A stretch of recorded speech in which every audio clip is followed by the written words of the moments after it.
What's up, everybody? Welcome back to These Nuts podcast, all you nerds and turds. I'm one of your hosts, Stephen Fontana. That's Andy Asimakis. That's his picture up there. And we also have Matt Murray in here, and we are just nuts about indies. We are your brand new home for indie games coverage. That's right. This is it. This is episode 14, man. We're in it. We've been doing it a while. How you guys doing? Andy, how are you? Guys, I feel like I'm just gonna play roguelikes until I fucking die. Yeah, that's a problem. Yeah, man. Like, I don't care about any other kind of game ever anymore. I'm like, oh, like I feel like it's gonna be a point where there's a new Silent Hill. And I'll be like, cool. But is it like a roguelike Silent Hill? Otherwise, I don't want to play it. You've now like entered my realm of the last 10 years of my fucking life. It's problematic. Roguelikes all the time. Missed I enough. can keep playing this forever? Okay. Yeah, I could just. Oh no, DLC. What will I ever do? Enough. How are you doing? Doing all right. Yeah. A little bit of a rough week, but we're doing all right. We're gonna plug along. That's all we can do. That's all we can do. But you've started a beautiful little vacation. We're gonna start your vacation right with some Indies Nuts podcast. It is the internet's #1 indie gaming news, reviews, previews podcast. Probably. The show posts each and every week on your podcast listening service of choice, including our home Podbean, and we record live on twitch.tv/dual screens streams. And of course, the video version of this podcast goes up a day later on youtube.com/dual screens TV. And if you want to support us on Patreon, it's so easy. And we have a blast over there on Patreon. You go to patreon.com/dual screens. It's so simple. As little as $1 gets you in to our Discord, and it's great. We have a blast. And we want to thank our Patreon producers, Colton the Apprentice Nestler and FNH Paul. We cannot continue to grow without all of your support. And speaking of growing, Andy, you have grown our viewership on our website because you just posted something fantastic on dualscreens.com. What is new on dualscreens.com? Your home for all things indies. I posted a story about Cult of the Lamb. You did. About eating poop. It's a good read. It's a good read. It was like I could do the review, but there's this poop story in the back of my head. Mm-hmm. And I have to get that out first because I can't do the review without this poop story being out there. I got you. And Why couldn't you make that part of your review? Because it was a long story. Did you read it? I feel like it wouldn't do the story justice if I condensed it to like a sentence or a blurb. It had to be its review. own thing. It had to. I understand. That was a drama. It was a whole. There was like there was like a whole thing. There was twists and turns. That was the first side quest that popped up on my first run, by the way. And you know, one of my one of my friends Dr. Mikey Kirsch tried to make Miss Envy eat poop. Love it. One of my friends that read the article sent me the best quote ever. I'm gonna pull it up right now. Hold on a minute. Where are you? So it's so good. Let me scroll up a little bit. Hold on. It was really good. Give me a minute. Yeah, you had some good lines in there for sure. Yeah. Let me just hold on. But it's been doing really well. It was a really good article. You should go check it out, dualscreens.com. But Andy's going to give you a free preview right now. He just put in quotes for eating a hot deuce. That's your Pulitzer moment right there. And I was like, hot deuce. That's it. That's the one. It's true. It's the line. It's true. Today on Miss Envy's stream, twitch.tv/Miss Envy, she named one of her cultists Bat, and guess what? I ate somebody else's meal that was poop, and I died. So, yeah. Did you eat a poop meal? Did you save scum, or she let you just die? No, I died. Well, so let's get right into what we're playing, because guess what? I'm playing Cult of the Lamb, and I'm playing. Hey, guess what? Me too. Yeah, I'm playing nothing but Cult of the Lamb. It's kind of disturbing actually when I think about it. But so I name all of the people, all of the villager, whatever you want to call them, all the cultists after all of you guys, like in dual screens people and like all that stuff. But like when you die, the next one that comes in, I name them just 2 or 3 or 4 or whatever. So like half of my cultists are like, one of them's like Nuff 3 4 because he's level 4, and then I have the 3 before it, so it's like Nuff 3 4. I'm like, oh damn. And I have plots. You're in there, Buzz. You're in there as well. Buzz Killington's in there. If you want to be a part of the show, twitch.tv/dual screen streams. Everybody. I name everybody in there. I got a plot of like 25 dead cultists because I don't eat them. I Here's just my I bury row them of all. like 10 dead Andys. Like, Oh, here. and Andy, oh my God, you are the worst. Do I Like want to know? Andy 4. Are you a dissenter? Just No, like no, actually, but art I will imitating give life. I will give you one guess as to who the dissenter was. My first dissenter. The second one, it Ooh, didn't was I matter. in jail? No, I don't have a jail. It was Buzz Killington. Oh my You God! just let Buzz spread propaganda? Yes, Buzz was spreading. No. I ascended him to a higher plane. Don't worry. His You know what's ass funny is the first couple Yeet. of people that did that to me too. I was like, you know what?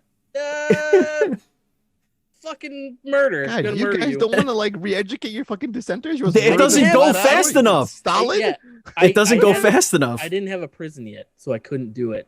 And even when you do, it does. It takes like a shitload of time. It takes like 2 days, max. It does not No, take 2 days. so I That don't is- have a prison.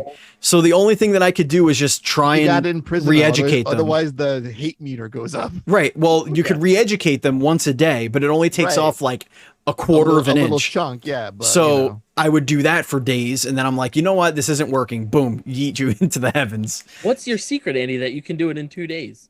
No, He you puts put them in the jail stocks. immediately. Yeah, Yeah. Oh, I see. you put him in jail. See, usually what happens is I'll go on like an extra. There's one guy, so I don't name them anything. I just let them be their names. But he's like a little mole rat dude, and like every time I come back, I'll go on like one of those like oh, you beat the boss, but you've beaten this before, so you can keep going. And I'll just keep going and get a bunch of shit. Come back, everybody's kind of hungry, a little bit mad at me. Or and like dead. The one guy is just almost all the way to fucking hating me.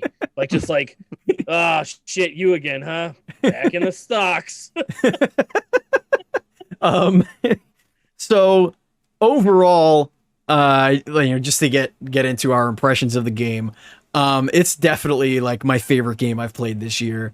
It's so much fun. I think that this game, this is the first indie game, or first, I don't want to say indie game, but it's the first of this genre that has bitten me since Moonlighter, and it has a very similar Moonlighter loop. Definitely does, yeah. And I good one. but it does it so well, like it's not too easy and it's not too difficult, especially if I'm playing on normal. So like, yeah, you could get a bad combination of weapons to start a run, but like it doesn't matter because you're not going to lose everything. So you lose a little bit of your resources when you die on normal. I don't know if it's more on higher difficulties, but it's just so easy to just get in, do a run, get out, play with your cult a little bit, go do some side stuff. It's just so addicting. Yeah. It really is. I think for me, what I find the most interesting is like what it takes from roguelikes and what it doesn't. Because even though you have like the tarot cards and stuff during runs that can like kind of alter your run, a lot of roguelikes and stuff in this genre, rely on like heavily on like synergy and, pulling different affixes on different weapons and, Right. and, building out a run. And here, like the roguelike nature of the game is really like, so sure, like every run is a little bit different, but actually like the roguelike nature of the game is dealing with your colony and what they fucking do all the time. Yeah. Because you have no fucking idea. I mean, it is randomly generated every time you go into a dungeon, you get different weapons and stuff, and the combat is fantastic. But it's not a traditional roguelike in that you're not building a crazy run to get like all the way to the end of this insane dungeon. You're doing it to get resources, you're doing it to get to the next boss and get other resources, and it's so smartly designed on both sides of the on like both sides of the sword. Like the sim stuff is fantastic, and then the actual dungeon crawling feels so good. Yeah, and it has a thing where it makes you think that you're really good at video games. It's not terribly Not terribly hard. difficult, yeah. It's not terribly hard, like I was like one-shotting bosses with that fucking golden fleece. Yeah, the golden fleece. I started messing around with that, and Oh boy, yeah. getting That 340% game. damage is like, Because once you get a good streak going, you Yeah. can just one hit every enemy in the map and just keep going. Golden Fleece plus like one of the crazy hammers is wild. Yo, I fucking hate the hammer. Why? Oh, it's I don't so like easy. it at all. I don't It's like so it at all. easy to use the hammer. It's the smash button. It's the delay that gets me. Oh, but you can move it and dodge cancel out of it. I know, of course. Like for me, the axe is like the pinnacle of like. Axe is good too. It has the balance of like heft and speed. See, I like the comical nature of the giant hammer. The giant hammer also has an area effect. That's true too. You can hit multiple targets, which sometimes is like mind fuck because you think you're being targeted by an enemy. I'm always like rolling out of the way. It could be a different color. It could definitely some other shape or color would have been appreciated. Correct. Yeah, right. I'm not hitting myself. What are you talking about? But it's a blast, man. I love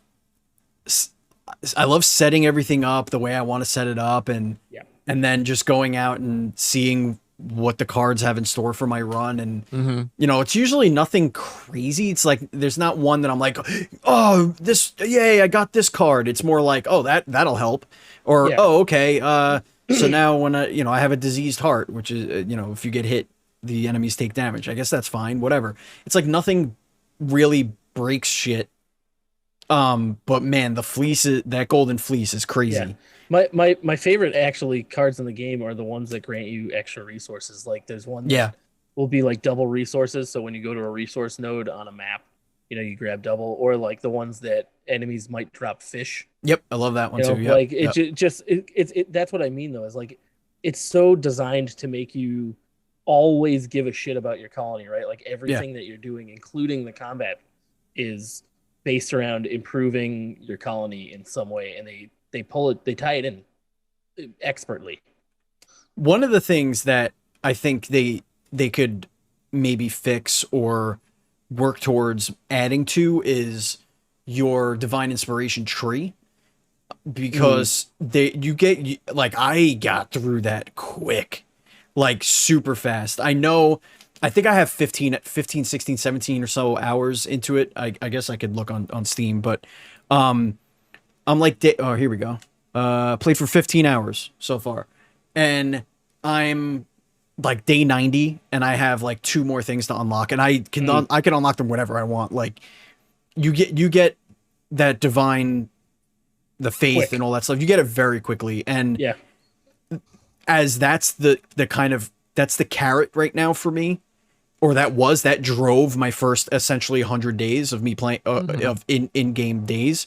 Now that like that carrot's gonna be done, like all I want to do is like, okay, then I'll just go beat the rest of the bosses and beat the game. Like I hope, and I heard that there's a roadmap. I did not look at the roadmap.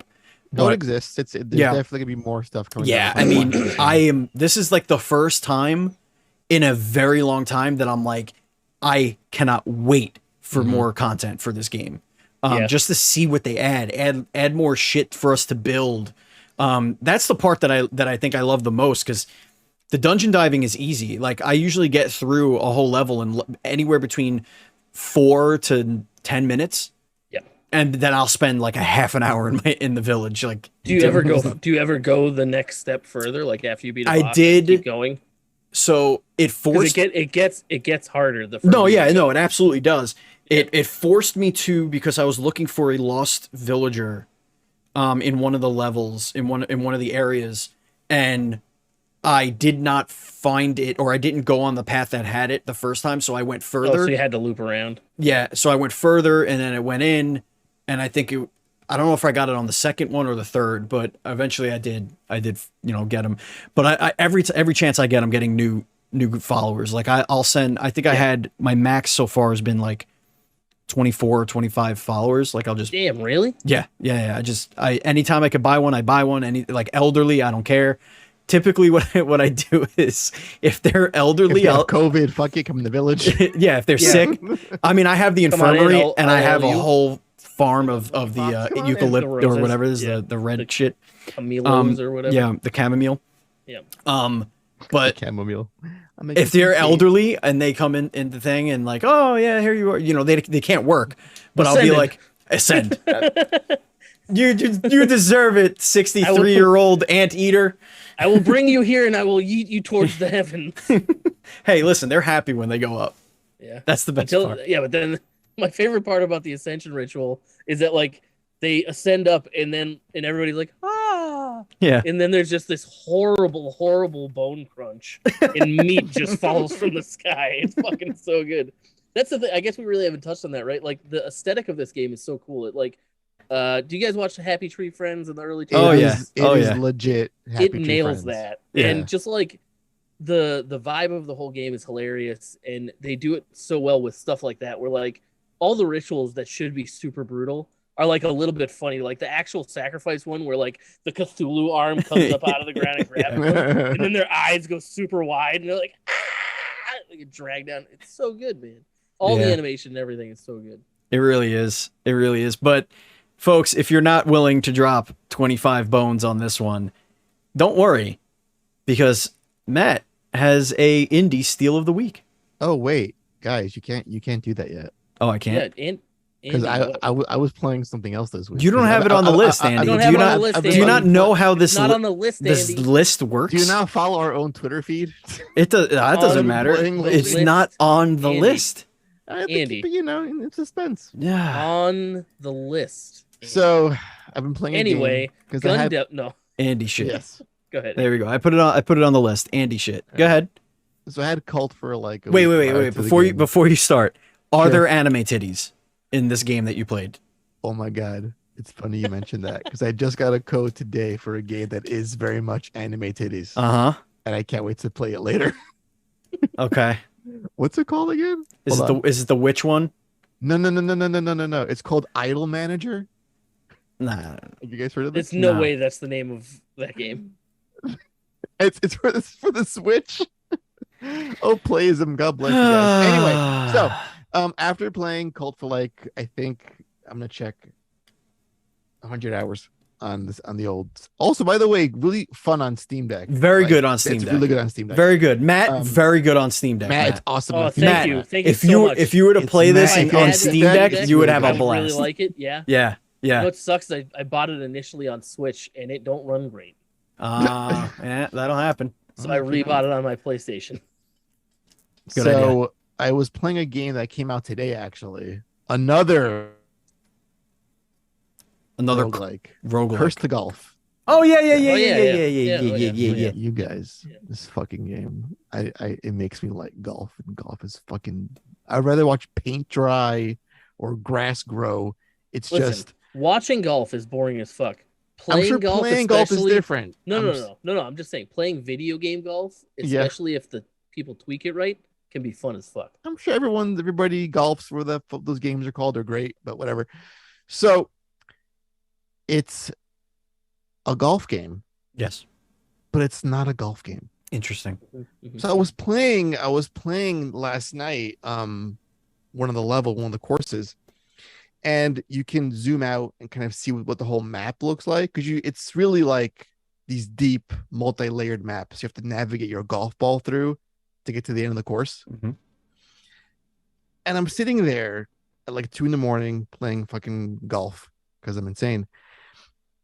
And I was like, holy shit, this is a platforming game disguised as a golf game, where the golf ball is like the character and you're moving them across the screen. Like it's like imagine a Mario level with like platforms and spikes and water and pitfalls and traps and power-ups. Goombas. That's the course. Mm-hmm. And like the boss fights is like a race to the end with the boss character. I hate that. I don't like it. Change and it. you can stun them along the way, and it's a card game too. You can buy. Does it I'm in. stress you out just thinking about I'm it? in. Wait, I thought you just said you were out. No, I'm in. Card game. He's This in. cards. Yeah. Oh, okay. You buy cards. You buy I'm in. you buy cards that can like. I love cards. So sample, you can buy a card. Yeah. That's called freeze ball. Yeah, it is. You can You turn freeze the your ball. ball. Oh god, I into a did ball of that ice. for like 4 days sure you did. this week. And if you slap your ball into like a giant lake of water, slap your balls in the water, it will freeze the water. That's awesome. Oh, cool. It's so neat. Can you freeze the boss in the water with it? No, you can just because they're not in the water. If Their ball is in the water, right? Then they get a penalty and it's your turn. Oh, I see. Yeah, I see. So it's so cool. It's so much fun. I'm like at the 3rd level right now because it's once you die, you like go all the way back, but the bosses are dead, very much like Returnal.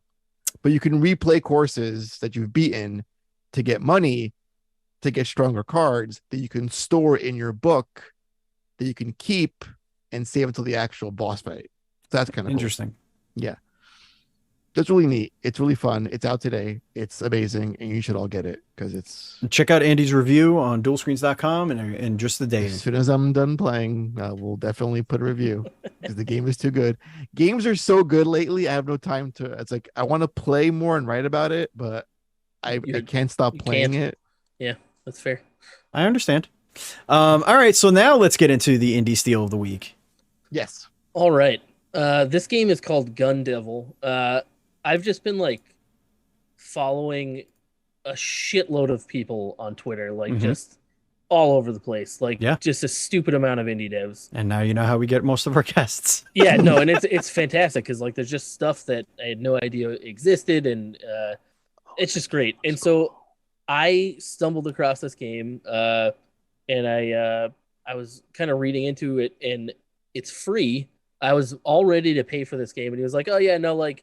I wanted to put more time into it, but I couldn't. But like, it's a totally full game, and here it is. And it is this wild, super action-packed shoot 'em up platformer with hilarious writing, fantastic art.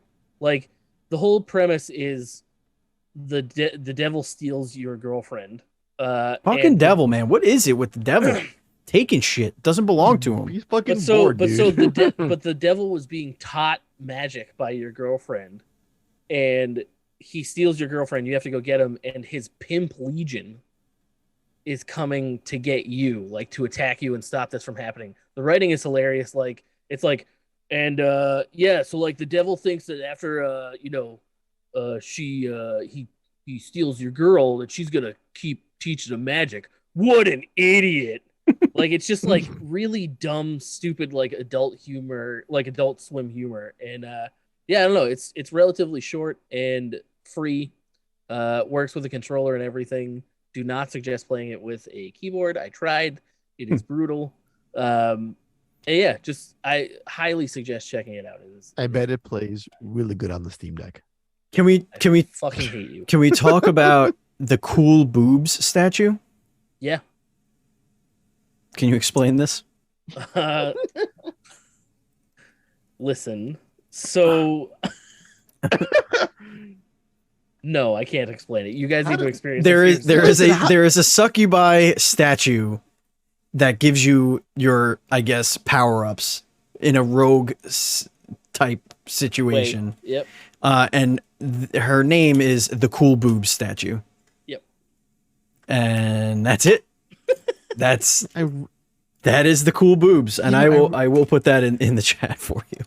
I love this. Like, he has the soundtrack for $5 up here, but the game is free. Yeah, I'm very intrigued by this pricing model. And just also, buy all of his other the games soundtrack. are like $4 and also look really, really fun. Like, there's one called Lulu's Temple that I think I'm going to check out for next week. Wait a minute. What? Lulu's Temple. Hold on. I think I know that. It looks so good. It looks awesome. I think I know Lulu's Temple. This is from Agelovic, is the only way I know how to say that name. Yeah, I've seen this game. It looks so That good. looks But yeah, good he has too, a bunch of other stuff too.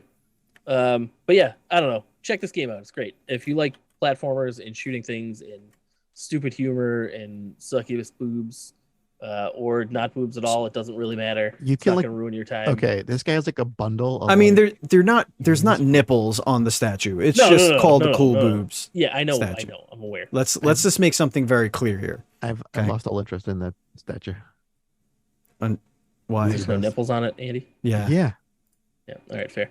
But yeah, check this game out. There's It's no great. nipples on any penis either, Andy, and you like penis. That's God, very true. he's rude, Andy. Yeah. He's very. I like them because they don't have nipples on them. I don't know what kind of weird peanut you're hanging around. There's so much happening on this show. I'm very confused. All right, guys, let's get into the indie news report. If you've survived this long, Matt, you put this story in here. It was from a little over a week ago, but I did not hear anything about this, so I would love to hear your take on this thing.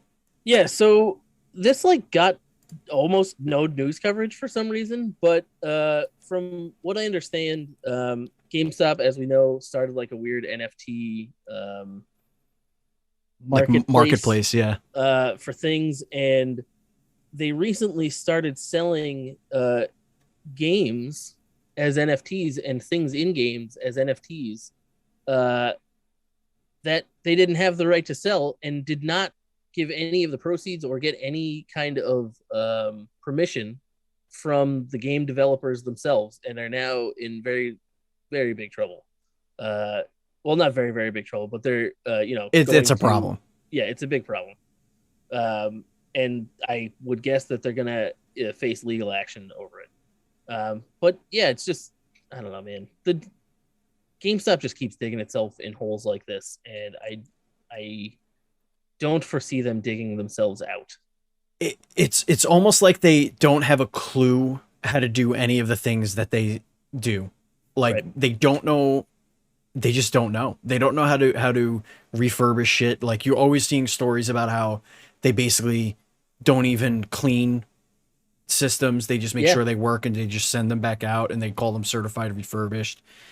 You know, it's insane. I feel like the GameStop in general is just held together with duct tape at this point. And I'm just saying, if you get Reggie on your board and he's like, after a year, he's like, hey, I'm out. Like, nobody has given me any inkling of turning this company around, and nobody listens to me. Like, the head of Nintendo America, who is like one of the most well-known faces and beloved faces in the industry, wanted to try to help your company, and somehow you convinced him to not do that. Yeah.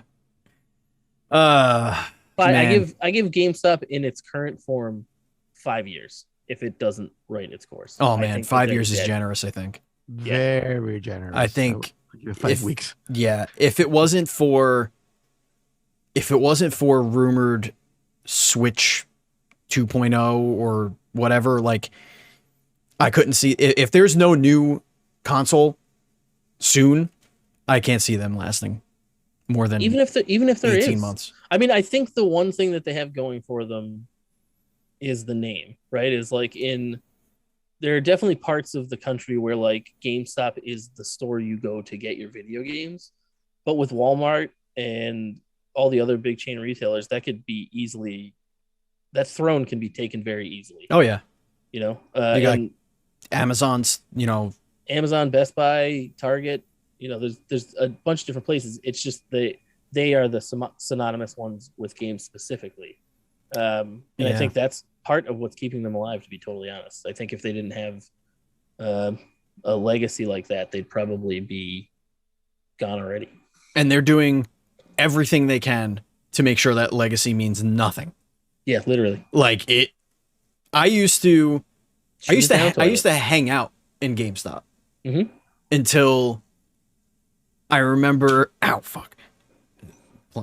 Playing with this clampy. It hurt my thumb.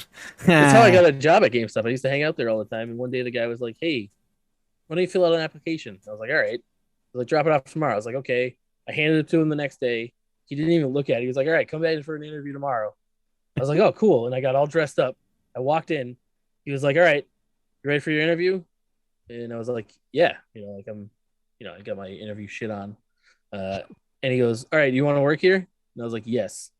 And he was like, "You're hired."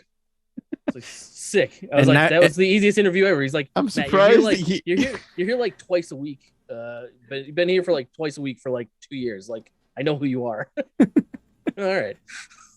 I'm surprised he didn't just go to you like, "Hey, do you want a job here?" Like, "Hey, what are you doing later today? You want to work?" Hey, I'm a little behind. Come back the next day. Fucking asshole. Yeah. That manager left the company like 2 days after I got hired. Ah, you wanted to make sure. Wanted to make sure he got you in. Yeah. Yeah, man. I mean, I used to hang out in there, and now I can't will myself to go into one. It's just so depressing. It's really, it reminds me a lot of the end of Radio Shack. Like, because I used to go to Radio Shack a lot, and I never really went there for anything. It was always like, oh, they got a bunch of gizmos and gadgets and, you know, nonsense shit, and, you know, also batteries, which I always end up buying. So like, you'll go in there, and then towards the end, they had no idea what to do. Like, they had RC cars.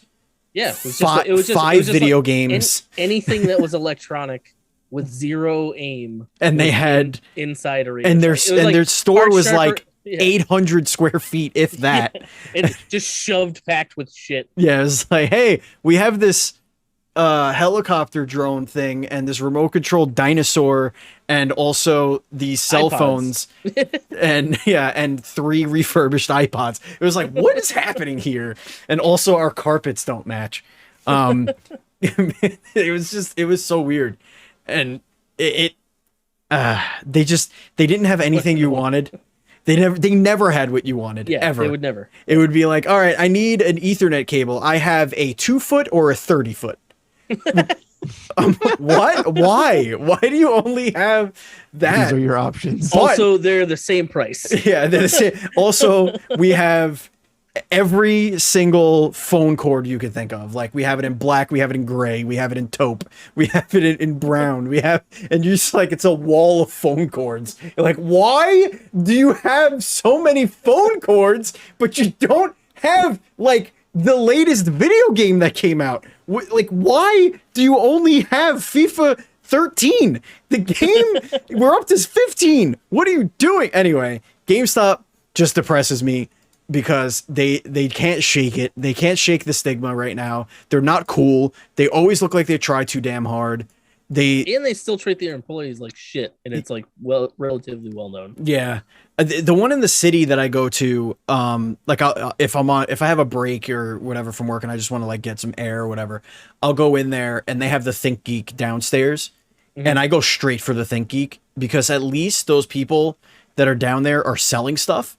Right. Like, people are always buying t-shirts. They're always buying little or Pokemon cards, magic shit, or like toys and stuff. But like the upstairs is like just a bunch of people miserable with their lives asking people if they want to pre-order something or if they, you know, it's just a wall of used games that are just way overpriced.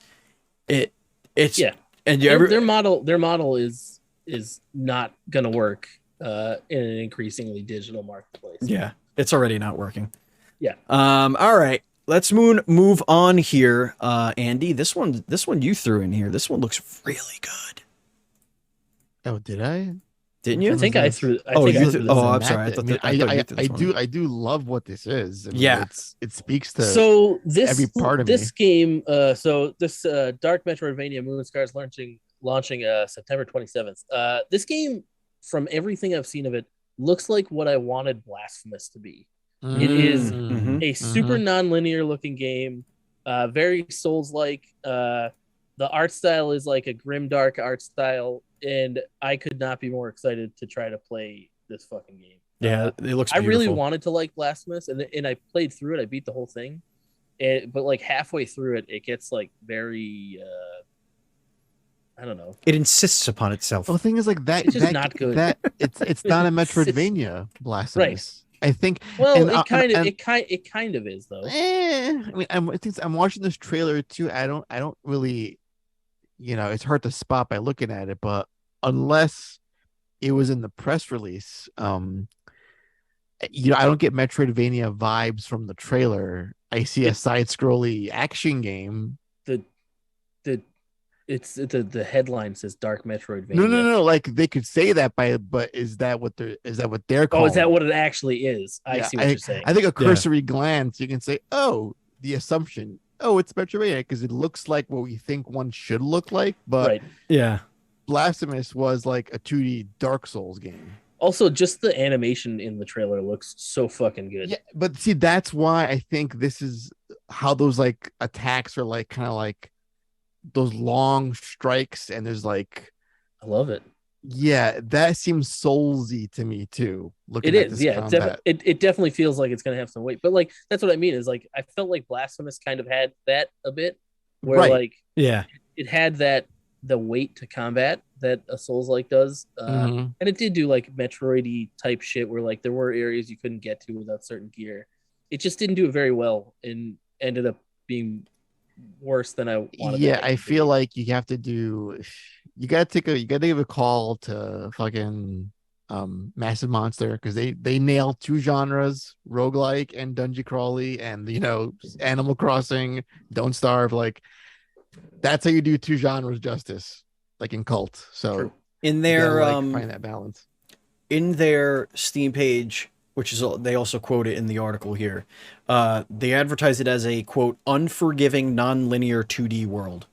See, and you would So think they'd be quick to call it a Metroidvania because that's you can cash on that Or genre. or Uh-huh. or Or is Metroidvania an overused term and they want to avoid it? no, I think this person that wrote this article just said this looks like a Metroidvania because look, why wouldn't it be? It's a pixel art side scroller action game. But that's not what Metroidvanias are. All right, that's fair. I'm just being nitpicky because Yeah, shut up, Andy. This game looks dope, and you know you're gonna love it. I already wish listed it, dude. I mean, like it's like fucking I want it. You know what I Uh, want, Andy? What do What do you you want, Steve? Steven? I want more Lord of the Rings games, and it looks like Embracer Please. is the one that's going to be giving me those because What was the Embracer last has good gone one? fucking mental. They the acquisition, Don't like it. the octopus tentacles Why? that is Embracer has now acquired the Lord of the Rings IP, including The Hobbit. They acquired Tripwire and limited run games and like way more. So this is a over $500 million acquisition. So we have an article from gamesindustry.biz that I am going to be pulling this information from, and we're going to do some of these at a glance highlights here. They acquired Middle Earth Enterprises, so that's everything Lord of the Rings related. Limited run and Sing Tricks via New Division Free Mode, Tripwire Interactive and Tuxedo Labs was acquired via the subsidiary Saber Interactive. Embracer has also done an additional acquisition that remains unannounced, so we don't even know what that one is. Ridiculous. And the acquisition price is about $576 million. They got the IP rights for Lord of the Rings and by the way, Tripwire made Maneater, in case you were wondering who Tripwire was. So like they're a really good like AA developer. Like they make as close to AAA as you can get on the indie scene. The thing that stuck out to me the most in this is limited run, because limited run does so much for the indie scene as far as creating limited edition physical copies of indie games that normally wouldn't get physical in-store editions. And I hope that limited run is going to be able to either continue to work unimpeded, or Embracer actually gives them more resources to take their operation and make it more efficient, because we do know limited run has a lot of issues with actually filling a lot of their promises and orders and stuff like that. So hopefully this is a net positive for indie game physical collectors. So I guess that remains to be seen, but limited run does very well for themselves. They always have an absolutely packed booth at PAX. What do you guys think about this? Start with Andy. I just want to see what the fruits of this is going to be. Not just this one deal, but like all of their recent deals, like between this and like the dumping of the Western studio on the Square Enix side of things. Like that's all been absorbed and taken in. Plus there was also recently the delay of the Knights Old Republic delay. That's not even a delay. Yeah, that was Right, like it's just not happening. Yeah. It's like it's not a thing anymore.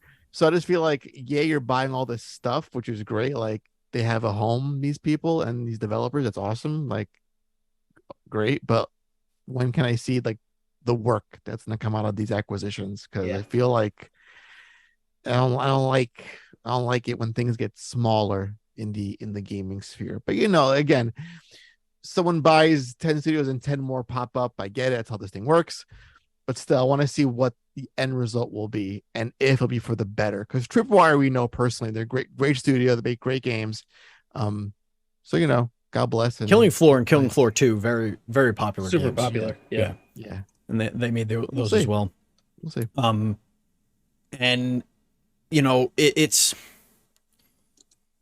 hard to be if these companies were acquired, that means they were at least looking to be acquired. You know what I mean? Like there's clearly I don't want to say a need, but there is a role to play here for the larger companies like Embracer that could just go and do this kind of thing. The Square thing is very weird. They're just, I don't know what's going on over there. It sounds like somebody's going to purchase the rest of that company. I don't know if that's true, but hopefully if it happens sooner rather than later, so that we can just have answers and just get and not have to worry about it. But Embracer, I mean, Embracer right now gives me the willies just hearing the name. But they're like Tencent 2.0. That's what they're becoming. But like the average gamer has no idea what an Embracer or Tencent is. Like they just don't. And Tencent does this actually, I think, better than most.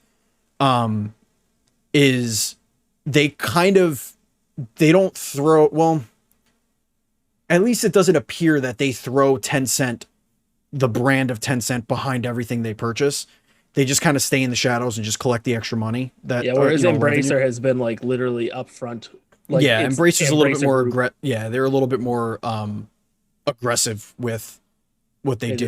This is our stuff. What I think is interesting here is that we had this discussion a couple weeks ago about like the difference between like AA indies and true indies, right? And I think that we're seeing that, like you said, these AA indies are actually looking to enter a different type of arrangement with these larger companies. They're looking to get bought out. They want to get bought by because they want that AAA budgets. They want that money. Yeah. And I think that this is scary, and that this is like, we have these giant conglomerate game companies kind of buying up everything, but at the same time, that's almost like opening up some weird spaces for true indie developers in a weird way. And kind of like Andy said, they're for every one that gets bought up, another one, it's a hydra. The indie game development is a hydra, and so you just have these other ones popping up out of nowhere. And as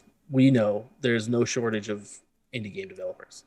But yeah, we're in such a weird era of these giant companies eating up so many developers. I just feel, I'm not sure because we're just watching the news so closely because of what we do, but I feel like you can't go a good week without someone being bought out by someone else.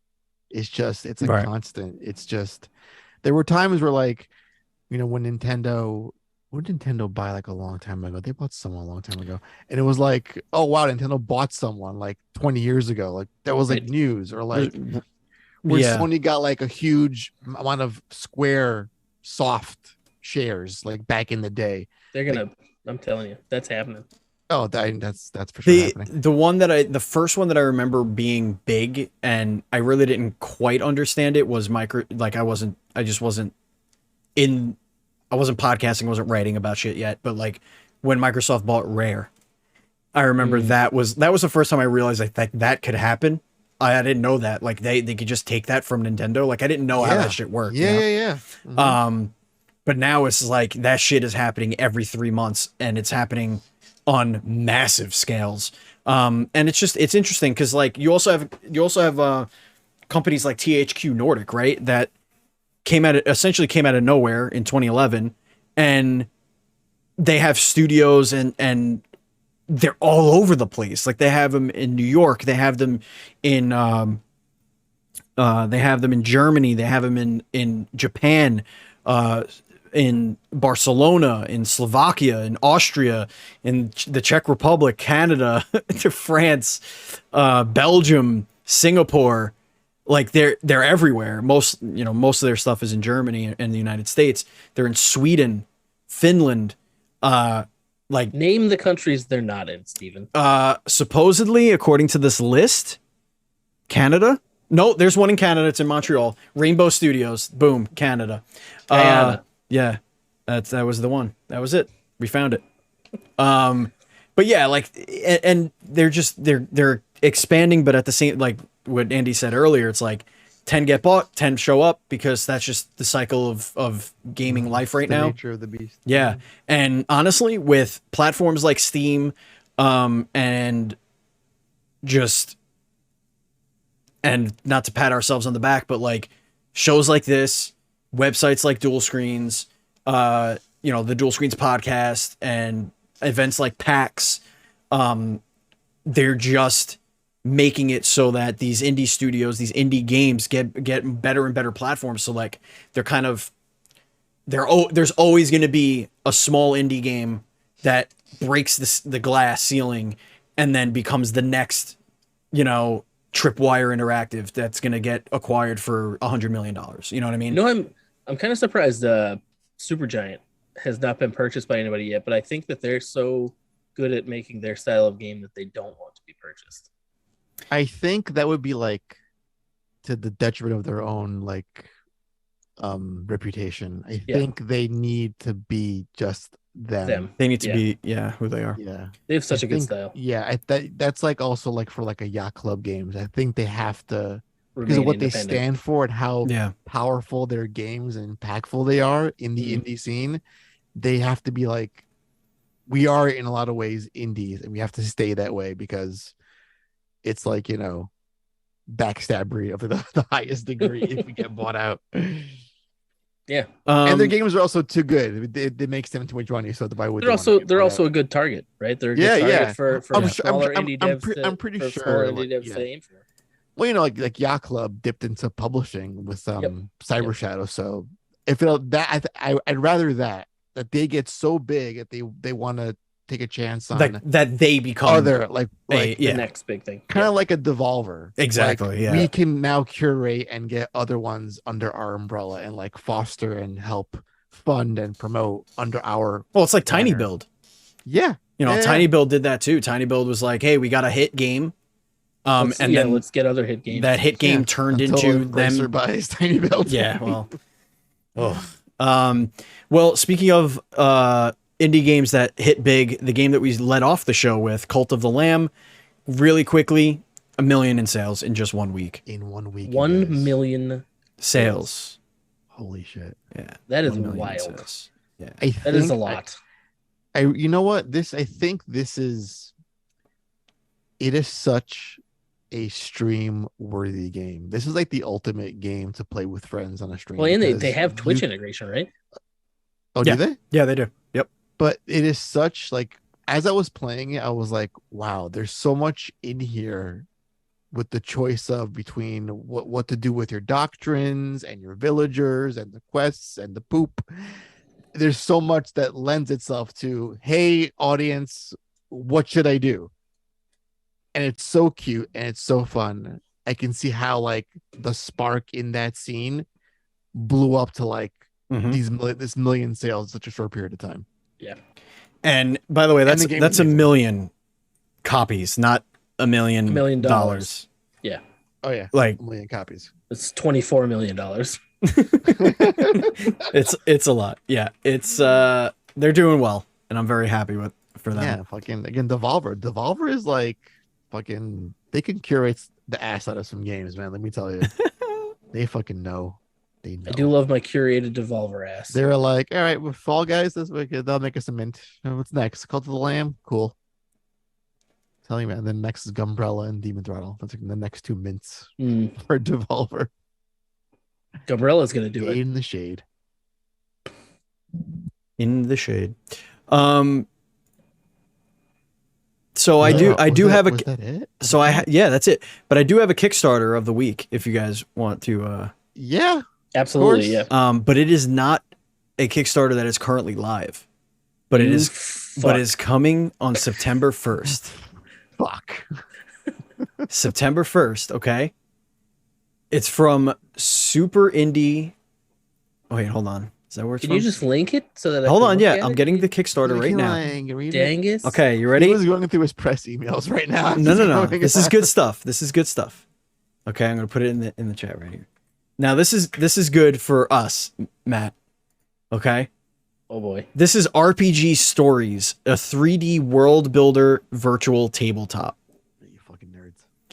3D virtual tabletop featuring a massive world builder and rule sets for all kinds of tabletop RPGs, including fantasy, modern, and sci-fi. Oh baby. You basically make a video game out of tabletop RPGs, like to play with your friends. You could write full scripts that your friends could play, and I'm asking it to notify me. Yeah, okay. Yeah. So I mean, I love that shit. I love when there's a new, like, because we're all sitting there playing like tabletop games. You're like, I wish there was a thing where we could do this, and then like somebody. Chances are it's on Patreon or it's on Steam somewhere and like the back, whatever. So, but this looks dope, and it looks like you can make your own little PS3 D&D game, like basically. That's gonna bring us to the end of the show. It was an absolute pleasure hanging out with you all tonight. If you want to follow, what happened? Who hit you? I love you all. I love you all. Yes, it's been a rough week, and this cheered me up. Cheered.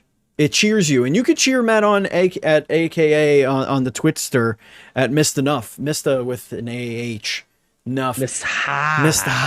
I am at Batchild27. Andy is at Pants Guy. You can follow the show at dual_screens. Again, if you want to support us on Patreon, it's patreon.com/dual screens. Thank you so much for hanging out with us.